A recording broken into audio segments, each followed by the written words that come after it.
దమ్మలపాటి వెంకటేశ్వరరావుపై పెట్టిన అవిశ్వాస తీర్మానంపై గందరగోళం. అసెంబ్లీ ఎన్నికల ముందు కాంగ్రెస్లో చేరిన TRS municipal chairman Dammalapati Venkateswararao అవిశ్వాస తీర్మానానికి 17 మంది సభ్యులు మద్దతు అవసరమున్నది కానీ అవిశ్వాస తీర్మానానికి 17 మంది సభ్యులలో ఇద్దరు సభ్యులను కాంగ్రెస్ పార్టీ చాకచక్యంగా తప్పించడంతో ఏమి జరుగుతుందన్న ఉత్కంఠంలో టీఆర్ఎస్ కౌన్సిలర్లు క్యాంపు నుంచి రాగానే తెలివిగా ఇద్దరిని తప్పించిన కాంగ్రెస్ పార్టీ నాయకులు దాదాపుగా అవిశ్వాస తీర్మానం రద్దయ్యే అవకాశం.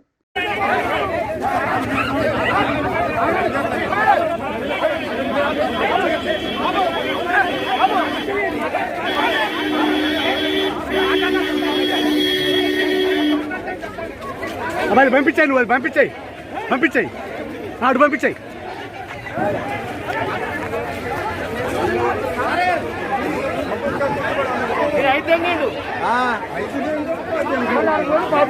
ఎవరు రవీందర్ సిపిఐ పార్టీ